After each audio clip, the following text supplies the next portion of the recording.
कल बसंत पंचमी पर महाकुंभ का तीसरा अमृत स्नान है। इस दिन अखाड़ों के संत भी स्नान करेंगे, साथ ही वहां भारी भीड़ जुटने का अनुमान भी है। ऐसे में श्रद्धालुओं की सुविधा और सुरक्षा को लेकर फुल प्रूफ इंतजाम किए गए हैं। चप्पे चप्पे पर पुलिस का पहरा है। महाकुंभ की मॉनिटरिंग के लिए वॉर रूम तैयार किया गया है और साथ ही ड्रोन के जरिए महाकुंभ की निगरानी भी की जा रही है। देखिए ये खास रिपोर्ट। जय महाकुंभ, जय महाकुंभ, जय महाकुंभ, जय महाकुंभ। कल तीसरा अमृत स्नान, तैयार महाप्लान।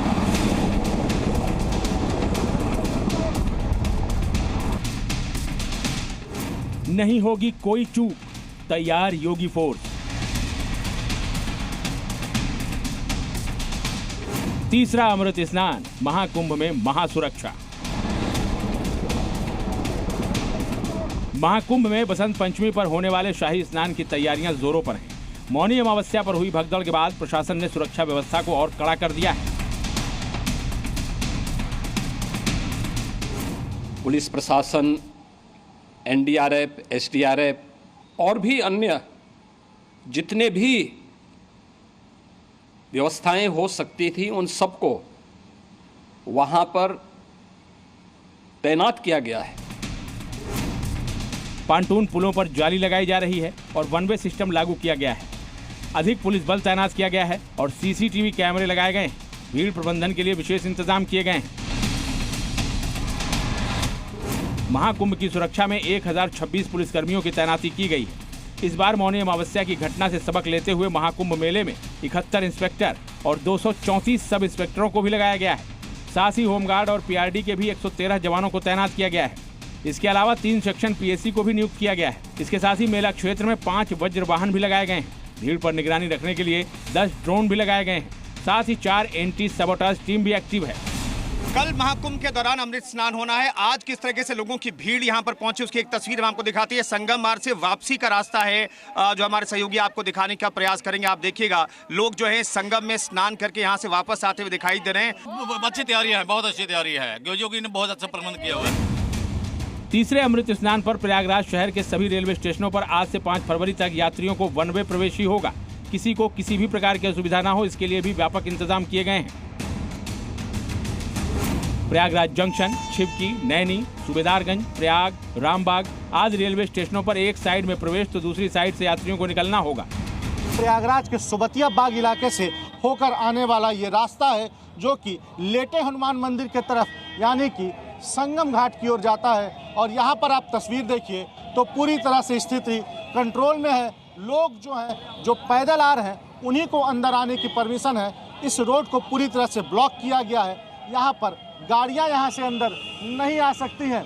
आपको मैं तस्वीर दिखाऊं तो देखिए लोग धीरे धीरे क्यू बना के अंदर एंट्री कर रहे हैं। बसंत पंचमी के अमृत स्नान में श्रद्धालुओं की जबरदस्त भीड़ जुटने का अनुमान है, जिसे देखते हुए पूरी प्लानिंग के तहत काम किया जा रहा है।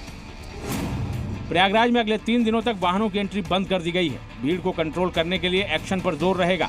साथ ही सीनियर अधिकारियों को प्रमुख स्थानों पर कैंप करना होगा। इसके साथ ही स्ट्रीट वेंडर्स को सड़कों पर न दिखाई दें, इसके लिए भी व्यवस्था की गई है। वहीं प्रेशर पॉइंट्स जहां ज्यादा संख्या में श्रद्धालुओं के जुटने की संभावना है, उन पर ध्यान दिया जा रहा है। इसके साथ ही वहां की पार्किंग व्यवस्था पर भी जोर दिया गया है।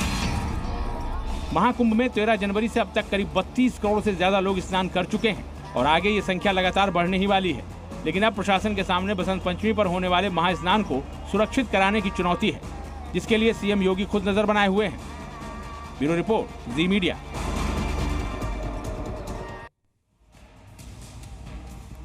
तो क्या क्या बदलाव हुए और पहले क्या था, अब क्या है, इसको भी जरा समझ लेते हैं। क्या करना है, क्या नहीं करना है, ये भी जरा समझ लेते हैं। आपको सबसे पहले तो ये ध्यान रखना है कि संगम नोज पर स्नान करने की जिद ना पालें। अगर वहां ना पहुंच पाए तो किसी दूसरे घाट पर नहा लें। अति उत्साह और धक्का मुक्की से बचना पड़ेगा। संगम से 15 किलोमीटर के दायरे में कहीं भी आप स्नान करें, समान पुण्य लाभ होगा, ये संतों का कहना है। दारागंज, नागवासुकी और झूसी क्षेत्र में भी आप स्नान कर सकते हैं। खाली घाटों पर स्नान का लाभ उठाएं, इससे आपको स्नान में भी आनंद आएगा और पुण्य लाभ भी मिलेगा। बीमार, बुजुर्ग, बच्चों को अभी ना ले जाएं क्योंकि बहुत भीड़ है वहां पर। कोशिश करें कि बुजुर्ग और बीमार लोगों को अभी कहें, बाद में स्नान करें अमृत स्नान की बेला के बाद। काफी देर तक घाट पर ना रहें। अगर मौका मिल गया घाट पर पहुंचने का, स्नान करने का, तो ऐसा नहीं है कि वहां पर आप लंबा समय बिता दें, क्योंकि आपके पीछे भी लंबी भीड़ चली आ रही है। झूठी अफवाहें अगर कोई फैलाए तो उस पर ध्यान न दें, शांति से स्नान करें और शांति से ही वहां से आगे निकल जाएं। भारी और कीमती सामान लेकर बिल्कुल ना चलें, कोई कीमती सामान ना ले जाएं, और भारी सामान जिससे चलने में आपको दिक्कत हो वो भी ना ले जाएं। और हेल्पलाइन नंबर्स की लिस्ट अपने पास जरूर रखें, उनकी जानकारी रखें कि अगर कोई दिक्कत हो तो उन हेल्पलाइन नंबर से आप मदद मांग सकें। तो कल होने वाले अमृत स्नान को लेकर अखाड़ों ने भी भक्तों से अपील की है। अखाड़ा परिषद के अध्यक्ष रविंद्र पुरी का कहना है कि बसंत पंचमी का स्नान बहुत भव्य होगा, लेकिन भक्तों को जहां भी मां गंगा की धारा दिखे वहां स्नान कर लें। साथ ही यमुनापुरी महाराज ने भी श्रद्धालुओं से धैर्य बनाकर महाकुंभ में आने का निवेदन किया है। सुनिए। गंगा जी की धारा दिखे, ख्वाही वो दारागंज का क्षेत्र हो, ख्वाही वो नागवासुकी का क्षेत्र हो, ख्वाही वो झूसी का क्षेत्र हो, जहाँ भी धारा आपको दिखाई देगी वहाँ आप स्नान करेंगे तो आप पुण्य के भागी बनेंगे। कहीं पर भी यहाँ प्रयागराज में आके गंगा यमुना में भी और संगम पे कहीं वो संगम ही माना जाता है उस समय पे, तो कुंभ का पूर्ण लाभ वहाँ प्राप्त होता है। तो इसलिए किसी एक ही पॉइंट के लिए ज़्यादा जिद ना करें और जो दिशा निर्देश उनका पालन करें। आपके सबके लिए घाटों की अलग अलग व्यवस्थाएं हैं।